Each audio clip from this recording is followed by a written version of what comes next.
rules for today. What might you expect? Well, we're going to have a short welcome and introduction, and then we give the floor to 4 of our speakers. They will all elaborate on one topic, pitch some ideas that they want to elaborate on in the breakout rooms. So basically the pitches are there to warm up ideas, to open the floor for these breakout rooms. At the end of this session, we're going to collect all ideas together in the plenary reflection. So who are we then? Well, these are the 5 of us who are co-hosting this session. Diana from Possible Today is going to talk about, as you've seen, the title of this session is Who Rules the Money? And the point Diana wants to make is that we miss a broader perspective on value, and that therefore we need a new narrative. She is going to elaborate on that during her pitch and during the breakout room. Sander, that's me. I'm working for Munt Uit, and we observe that the EU frameworks on money and digital money are fit to larger corporate initiatives, and therefore we miss opportunities for complementary currencies as a social innovation. So we need creative strategies to stretch or play around to find workarounds around these administrative burdens. And Nicolas is going to talk about the and there the presentation goes away again. Nicolas is going to talk about that we need a new legal context, so he's going to elaborate more on that. And Nicolas is representing Financité today. Christian is representing the University of Würzburg and also the Chiemgauer, and he's going to talk about what kind of institutional experiments that the EU can set up, which is going to be a bit a challenge towards the EU. Maybe they have to think about complementary currencies to actually foster their own programs.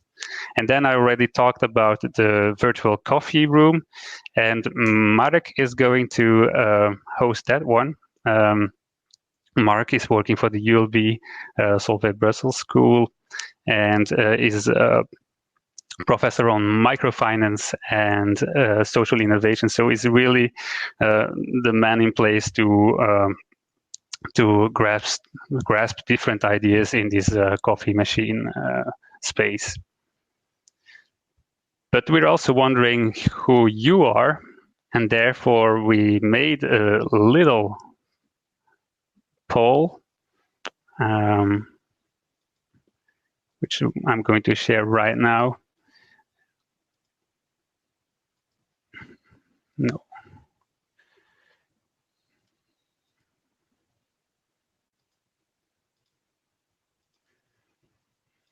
So I'm going to reopen the poll.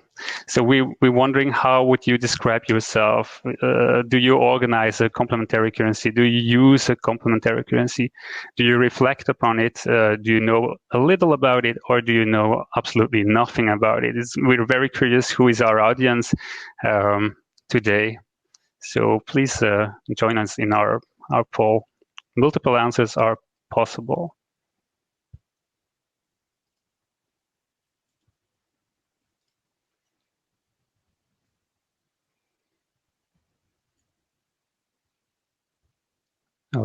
Okay, let's see, some new results are coming up.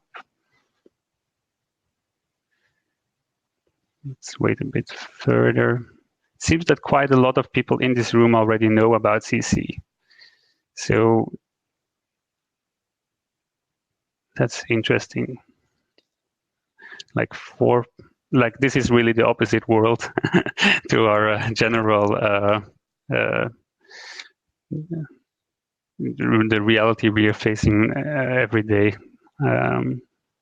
Okay, let's close that poll and let's share these results.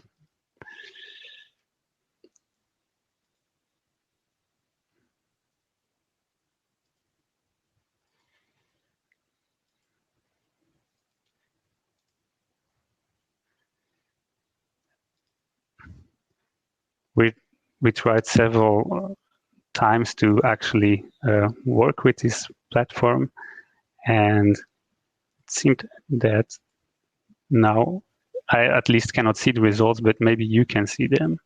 I'm not sure. No, then I gonna just explain to you what are the results. So most people say that they reflect on CC, that are about 12 people. Other people say that they organize a complementary currency. Some even use it, and 4 of us know little about CC.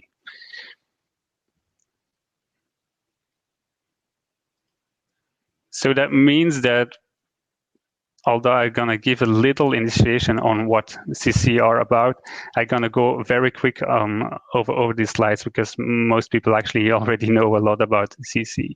So roughly speaking, some research says that there are more than 3,500 currencies worldwide.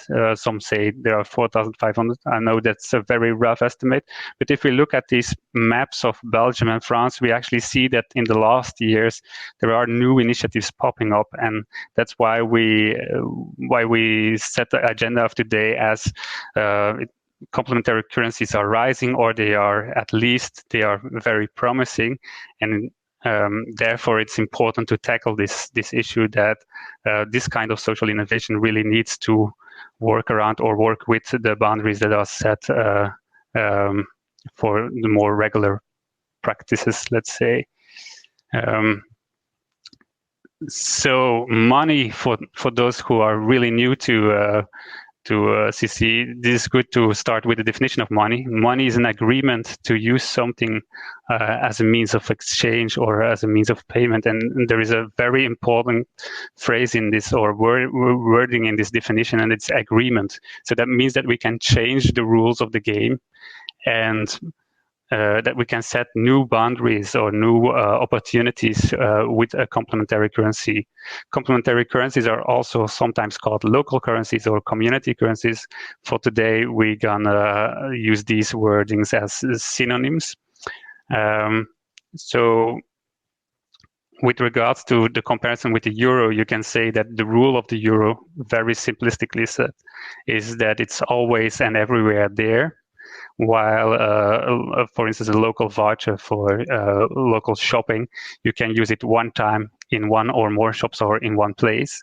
And then you have the community currencies or the complementary currencies or local currencies that you can use multiple times, but only in one place or one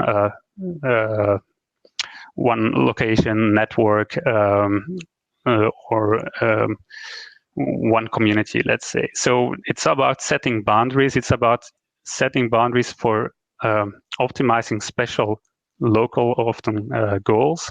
And you might wondering, why would you do that if you have a euro? Well, some currencies, they want to actually connect or reconnect different players within a community. So they really want to go for network effects. And so spare capacity in a community, they want to connect that with needs that are not satisfied yet. And they want to bridge walls, bridge the local islands that are created within a community. So to foster again this exchange between these members of the community.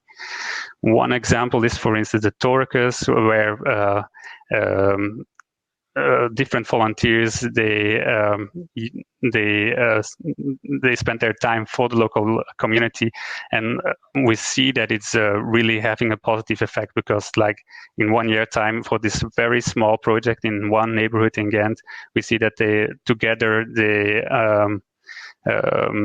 work for 10,500 hours in 1 year of a voluntary effort, which means 5 to 6 full-time equivalents.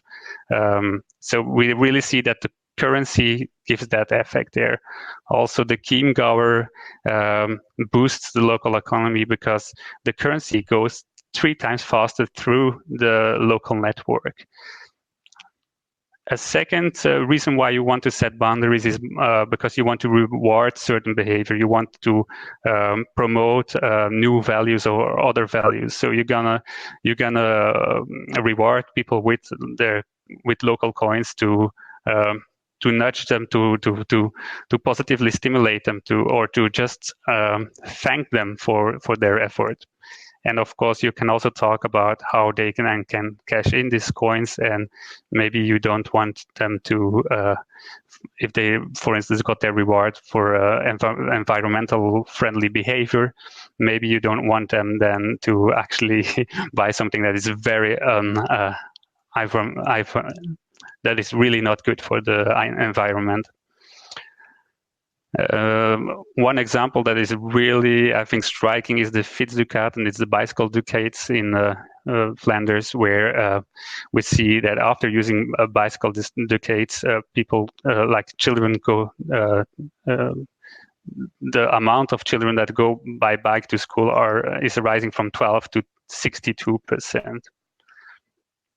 So this was just a quick introduction to show you the potential of complementary currencies, and that is really a social innovation that can work. But we're not there yet. As you can see, the aim of today is and to introduce you to this topic, I want to use or to borrow on the ideas of Bernard Littard, who said that if we want to judge these new practices, we have to think about how sustainable they are on the one hand, and on the other hand, sustainability might be somehow about finding a balance between resilience and efficiency. For instance, what Littard said is the general currencies that we know of, like the euro, they might be very efficient, but they are not resilient, because if something is broken in that system, that is highly problematic. Well, for today, I think maybe the local currencies are too diverse, or there are still some issues to tackle with regards the frameworks we challenge. So therefore, we are thinking about which strategies we can use to actually come to that optimum and show that they are a real alternative for, let's say, general money. So that brings me to Diana, who is going to pitch her breakout room in the coming 8 minutes.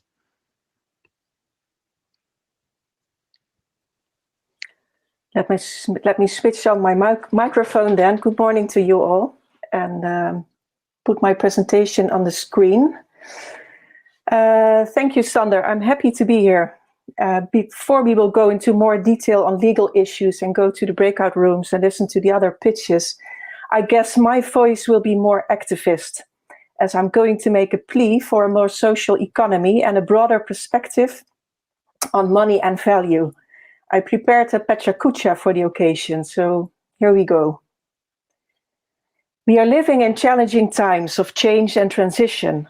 Think of COVID-19, climate change, and political and economical dead ends. But these are also exciting times. All over the world, people are organizing themselves in bottom-up initiatives to make their communities flourish again. People set up their own cooperatives, start community gardens, trade goods and services among themselves, and organize their own energy supply. Complementary currencies are part of these worldwide commons movement. In a sense, they are the social glue of the social and solidarity economy.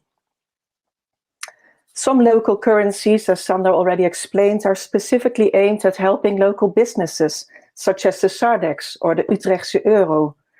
Other currencies revolve around motivating volunteerism and social action, such as the Torrekes in Ghent, the Talento, or our own community coins.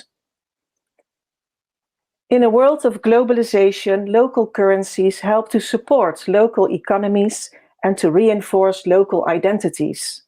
They facilitate transactions within the social economy and help to visualize a kind of value that often goes unnoticed and unappreciated, that is, social value. Complementary currencies are a great social innovation that energize communities. Yet, while we bring a new, more social economy into being, we cannot ignore the old world and way of things. We have to play by the rules or bend them a little. It's simple like that. For most of our history, we have used all kinds of money systems that worked fine until states switched to national currencies to ease tax collection. On January 1st, 1999, we adopted the euro as the new single currency. In Europe, it's the only real money for mutual transactions.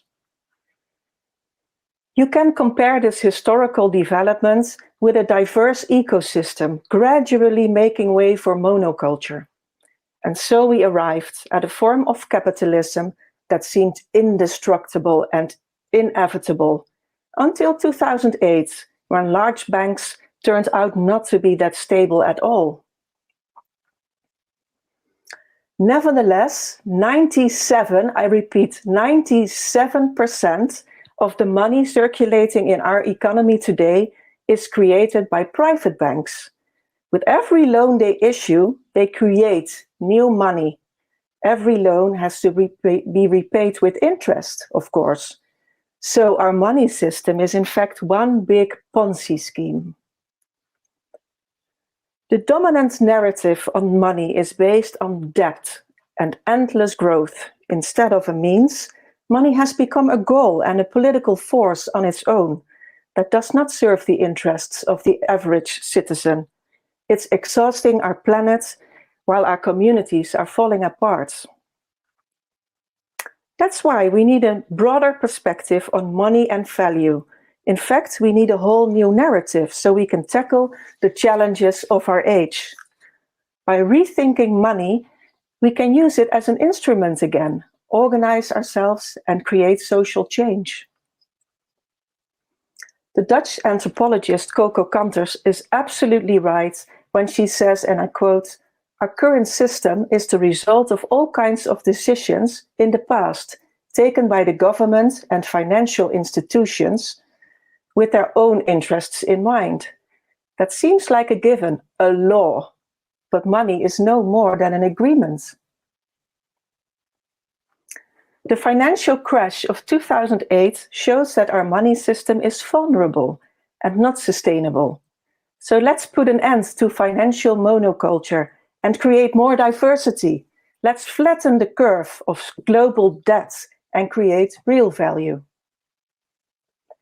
After all, as the late American anthropologist, anarchist, and activist David Graeber said, who unfortunately died last year, far too young, the ultimate hidden truth of the world is that it is something that we make and could just as easily make differently.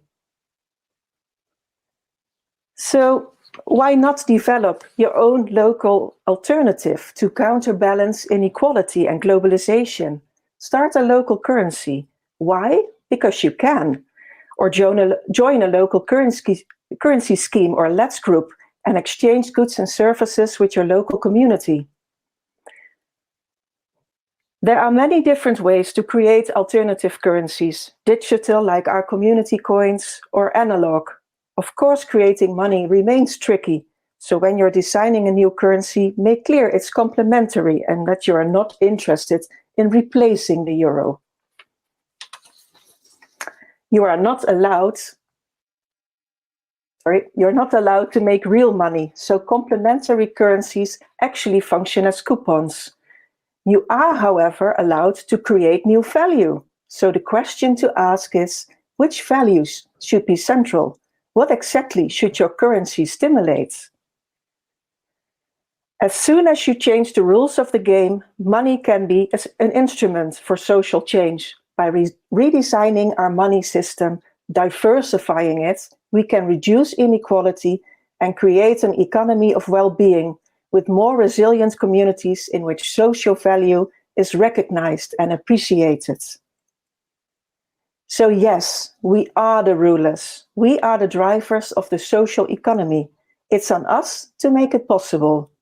Therefore, I would like to invite you to break out room number 1 to discuss how to make the difference together. I hope to see you soon. Thank you.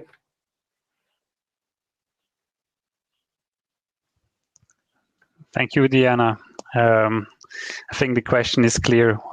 So we need a new narrative, and we're gonna discuss about that in your room. That brings me to the second pitch. For those who joined in later, we're gonna have 4 pitches. This is gonna be the second pitch, and afterwards we're gonna have breakout room sessions based on these pitches. So the second pitch is the one that I'm going to give, and it's about how to stretch or to play around administrative burdens. We think that we need creative strategies to actually ensure that we can continue our practices of social innovation. Today, also Hugo Wanner, my colleague, is joining me in the breakout room, and he's really an expert on these legal frameworks and has a lot of experience with complementary currencies. So he's going to give me a hand there when things becomes too technical for me. I want to start my pitch with starting to tell you about a little story or a little case that we had. If the presentation follows, because it seems that the slides are stuck. And that's called, the project I want to talk about is the e-portemonnee, or also called e-wallet. It's a project that started in 2005 as a reward program. And the organizer of the program was the intermunicipal company of waste management in the province of Limburg. Basically, what they did was they rewarded people with points for their environmental friendly behavior. And with these points, they could then change these for some goodies like a special compost bin, or also the famous chicken action, which is an action where people could obtain a chicken. And as a result of that exchange, they would also be rewarded because they keep chicken in their garden, which is good for the environment because they're gonna eat food waste. Also, the chicken itself rewards you with a complementary currency because every day you get an egg from the chicken. Just to illustrate what the base was, very like a small scale project. 30% of the 30% of the municipalities in the province joined the project. So they only started with 1, then 6, then 14, and on average 5% of the inhabitants per municipality joined in the scheme. So the initiators of the scheme, they really became very enthusiastic, and they thought, whoa, we have gold in our hands, we can do something with this. So they said, maybe we should add some more components to this reward scheme and make it a real currency. So they added the idea of promoting voluntary work, and also to promote local shopping. So people, instead of just going to the municipality desk or to the intermunicipal waste company, they could also exchange their points or their currency then in a local shop. That was the whole idea. Quite some people became very enthusiastic about it. I don't know if you see actually these slides. But my screen is stuck somehow. But you now see, if everything goes well, you see a slide of a newspaper. Okay, that's good. And as you can see, the press was writing about this case, like Limburg is going to have its own currency. And so normally you would say, wow, fantastic, a lot of press coverage, great. But unfortunately, this press coverage also made some alarm bells ring at in Brussels, where the National Bank thought, like, what? Several municipalities in the province of Limburg are going to have their own currency. This is problematic. So they started to ask questions about this currency scheme, and they said because it was not any longer a public authority who was in charge of one single public authority like the waste company who was in charge of the program, but it was a private organization, although a non-profit organization consisting of different municipalities. They said this is not any longer according to the European e-money license or directives. Another thing they found very problematic was that shopkeepers, in the end, they could exchange their limbu, their new currency, to euros. That was to let them join the currency scheme on a safe basis for their own business. So we had the rise of this very promising case, lots of people getting enthusiastic, and then we had like more than almost 2 years of legal discussions with the National Bank. These discussions were very time-consuming, were very resource-consuming, and really made that the project got in a negative spirit, let's say. It's the whole story is more complicated, but in the end, Limbu didn't start. So is it then not any longer possible to have a local currency in Belgium? Of course, there are still some possibilities, and we already found some workarounds in other projects. For instance, in Ghent, during our talks with the National Bank, they saw it's not a problem, or they told us it's not a problem when a local government issues CC, because we are simply not competent to control other public authorities in Belgium. So they are allowed to do that, which is really interesting. Another workaround is that we have the concept of the multiple purpose voucher. I think that's a concept that is known over whole Europe, where you can issue a voucher, but of course this voucher needs an expiry date. So for instance, for the Limbu project, you could, if someone does some voluntary effort, does some voluntary work, you could reward this person with this voucher. But there needs to be an expiry date on this voucher. And it should be in a closed network. So there are some limitations on that, and you don't want to have every currency to have an expiry date on it, right? Or you're not always in the situation that you want a local government to be involved in it, or that the local government wants to be involved in it. Sometimes it's a community that consists of different members. So this is what we're going to talk about in our breakout room. You also see this little European flag underneath. It's also a sort of question mark, but the Limbu scheme itself was actually based on advice we got from colleagues from the Netherlands, where their national bank said it's not problematic to use this scheme for the positos in the Netherlands. So we thought we were safe with that scheme. But apparently there are different translations in the different of the different European directives in the different countries, and maybe that's a way to think about workarounds as well. Let's see what happens in our room. So join all, I would say, if, the breakout room 2, where we're gonna talk about creative strategies to stretch or play around these administrative burdens. You're very welcome to join our conversation. Then I'm going to give the word to Christian, who is going to talk about his topic in his breakout room. Yes, it's very similar, and I want to add the perspective of institutional experiments. And I show my slides. And yes, the topic is how can we transform the society with complementary currencies. So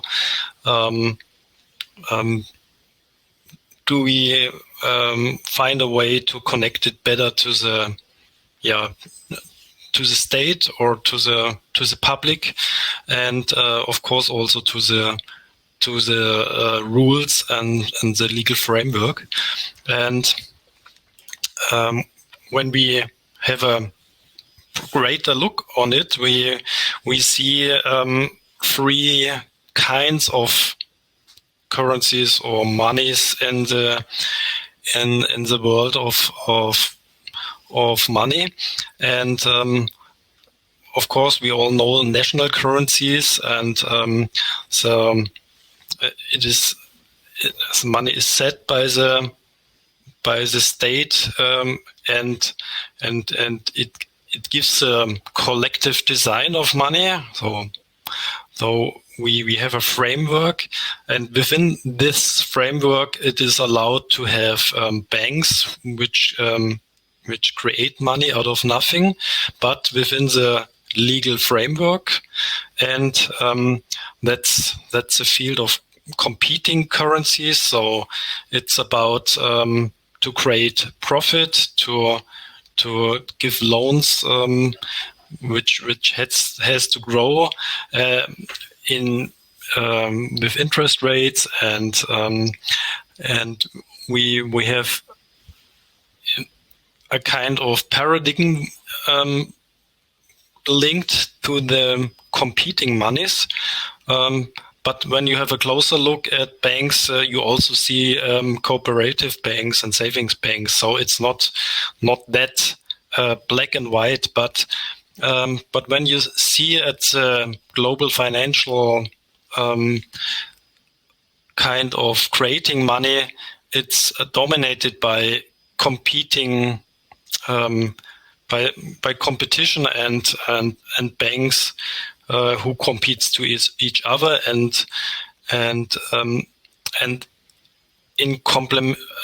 complementary currencies try to find forms in niches to have other goals, or to have another look on money. So it comes out of the communities which want to achieve some certain goals, and the goal would be to give them a legal status which has a certain weight in the society. And when we look in a concrete example like the Chiemgau, it's 18 years old. It was created out of a students' company, and the goal was to promote local non-profit organizations. Well, that was the origin of the Chiemgau, and until today, about 800,000 euros were given to non-profit organizations, and our main topic was to create local business cycles, or to stabilize local business cycles, because we see a downturn worldwide of local business cycles, and the goal is to stabilize it. And as it was said before, the velocity of money, or the speed of money, is about 3 times of the euro. So when Chiemgau are created, they turn around faster in the region. And one important topic was to connect it to the local authorities, and we had a time when a local authority accepted Chiemgau as a tax, but it was forbidden, or we didn't find a way until today how to manage that local authorities accept taxes. We work on it also in the University of Würzburg. We have a law clinic think about it and to work about it, but it's not easy. And as we see, we have same topics all over Europe, and when you think about the legal framework before, we have to find a basis for complementary currencies in the legal framework, and I think that's one of the core points. And the Chiemgau was not the end of the project. We are still evolving the project. We try to develop it further, and so we made an open space or open workshops for members and experts, and we tried to find our paradigm or our mission again. So we always think about how is the future of the Chiemgau in about 10 years, for example, and what do we have to do to implement it. And we had one idea to develop it further with a climate bonus project, so to connect it more to the sustainability approach, which is based in our statutes, and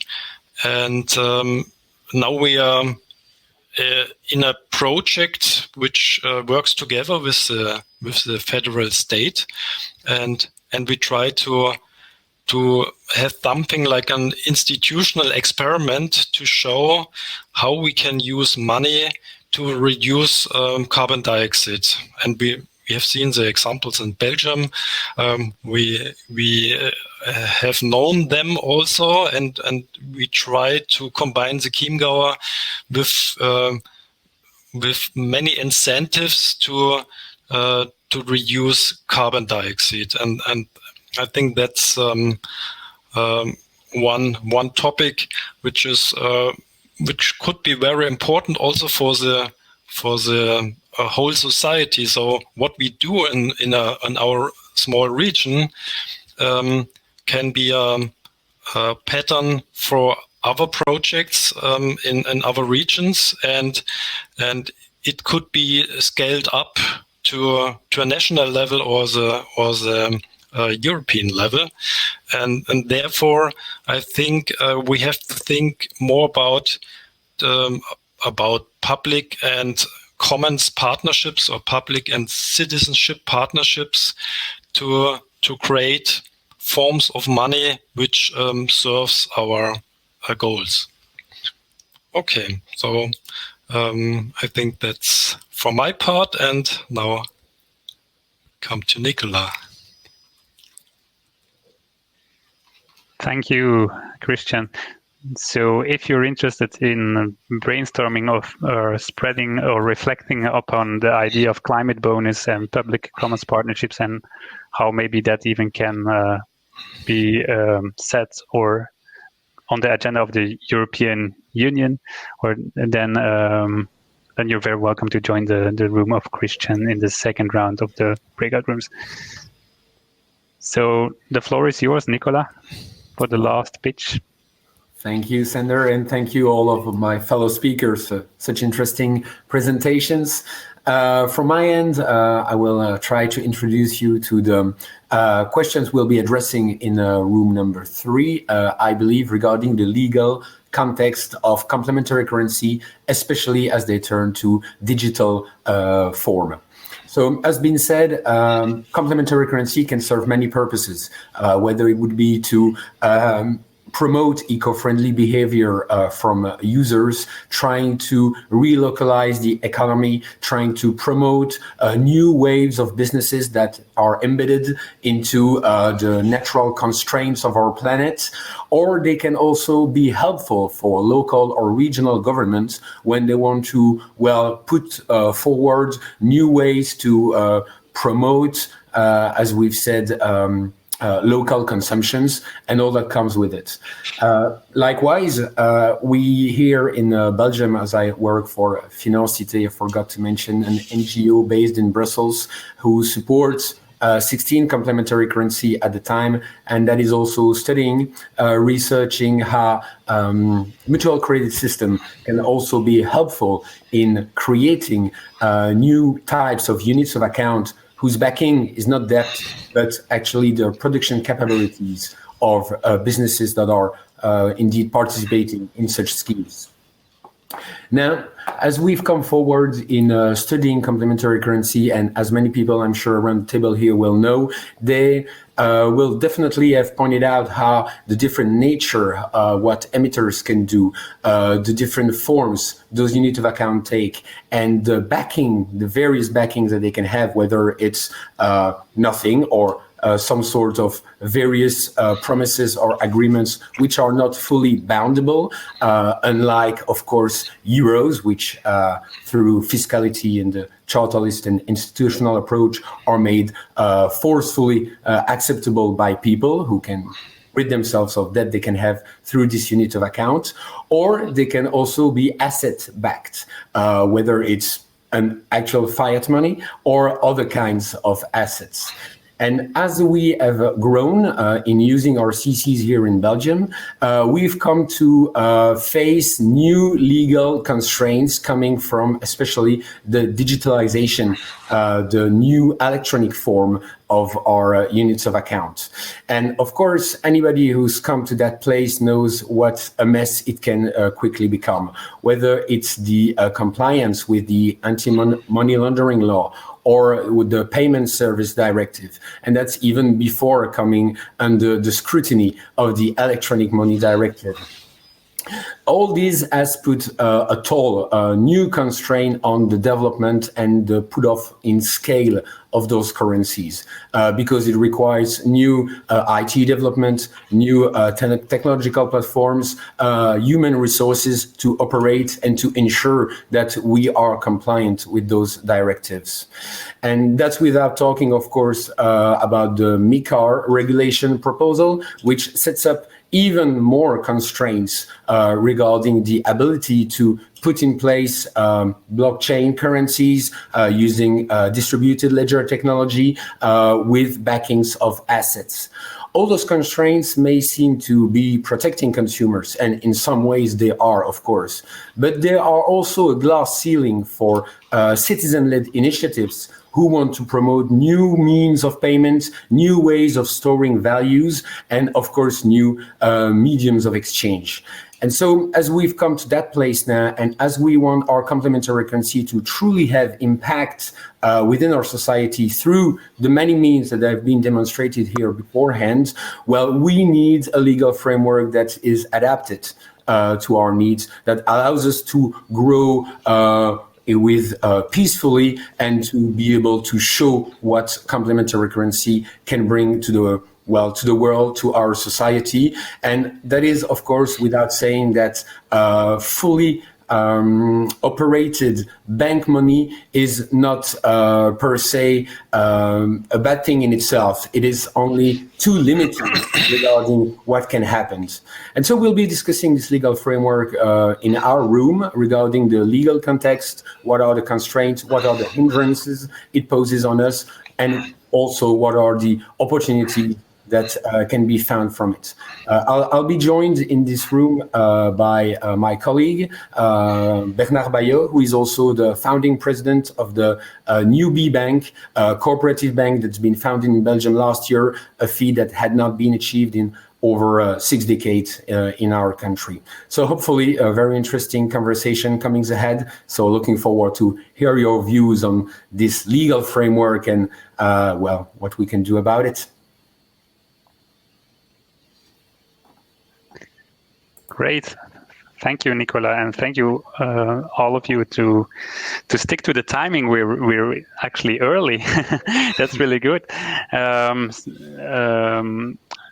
So I'm gonna show you the overview of what's going to be talked about in these breakout rooms. So here we have the overview. Just to summarize or to rephrase, we're gonna have 2 rounds after the break.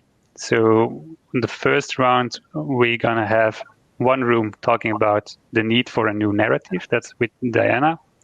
The other room we're going to talk about creative strategies. That's with Hugo and me. And of course, we have the virtual coffee machine room where we're open for all different kinds of topics that you want to discuss with the fellow participants over here. So these are the three rooms we're going to open after the break. And in the second round, the virtual coffee machine will stay open. And Nicolas and Christian will talk in their rooms respectively on the open legal context and the need for institutional experiments. Now we would like to, as a warm-up, let's say, for the more interactive part of the program, we want to give you time to share to share your ideas, your first reflections, what pops up in your mind when you heard about these pitches and these breakout rooms. We're going to do that with a silent brainstorm of about 15 minutes. So that also gives you the chance to take a little break. And before you leave for this break, because I already see someone leaving, I would like to guide you through our common collective note-taking board. In the chat, I shared a link with you. Everybody that is joining this session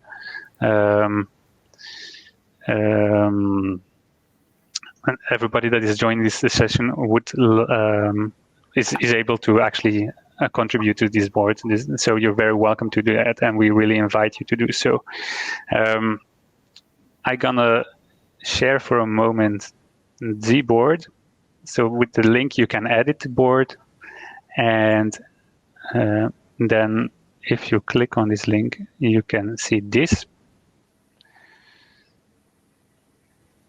And that's the general workspace. In this general workspace, we have actually 6 boards within one board. This general workspace, you can pick a post-it, write your thought, then we can cluster things. So you're very welcome to do that the coming 15 minutes and also take a little break. And then we see each other for the breakout sessions at 11:10.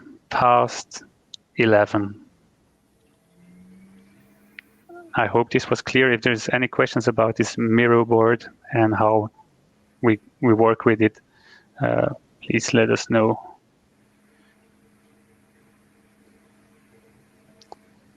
There is a suggestion I saw to bring 2 rooms together. Actually, I think that if the topic of Christian's room comes too close to our topic, then we can see it as an extension of our room, I would say. But I think the agenda of Christian is more on this climate bonus and on what the EU can do, or what a complementary currency can mean for the EU as an incentive, while we are more struggling with how we can find different workarounds to deal with these issues on a local level. And that's also the difference with the room of Nicolas, where he's really he wants to talk about the new legal framework, not the workaround, but the new open legal framework we want to have. So that's to clarify the differences between the rooms.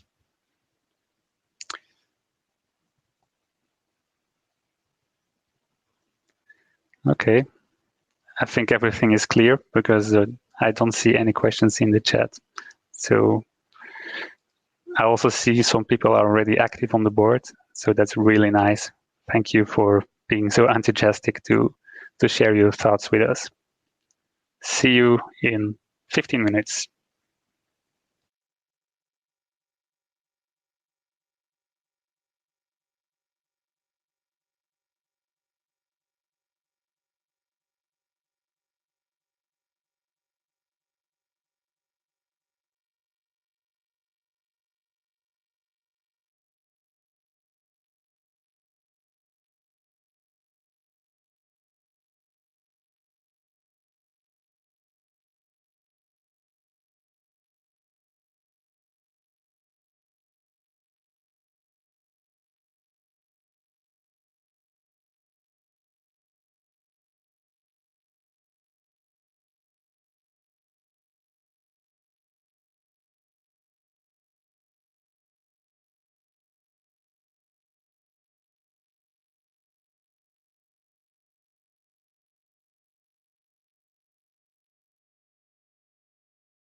Sander, we can't hear you.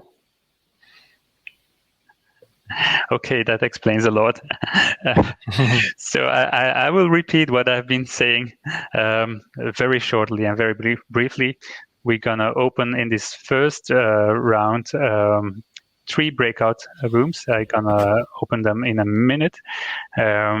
One room with Diana on these new narratives, one room that I'm hosting together with Hugo on creative strategies, workarounds for the legal framework, and then let's say the bonus room, the virtual coffee machine, who's going to be operated by Marek today. For my fellow colleague hosts, I would like to stress that it might be that you have to switch on the recording button when you're in your room, and that you also have to give broadcast permission to your audience, and you can do that through the participants panel. So I also told that already in the start, but I think with some people that joined in later, so I will repeat that for you. You're very free, like you're free to move from room to room. You can contribute for 5 minutes in one room and then say, I've seen it, or I've shared my thoughts and I'm interested in the other room. That's all fine. We also created this virtual coffee machine room to ensure that things that are not on the program, but you feel like, for instance, in the silent brainstorm, you realize that that's a topic that you want to talk about with someone. You're very, very welcome to share these ideas in the virtual coffee room. So I'm gonna open the rooms now, and we're gonna have the first session of breakout rooms for half an hour. Sander, just to make clear, people choose themselves, right? We don't put them into the rooms. You see a little sign with, you have the participant sign. Yeah, so you see the green dot appearing now in the left panel with the 2 little puppets. That's where the breakout rooms are, and you can switch yourself. Okay, I'm going there. Hope to see you. See you. See you.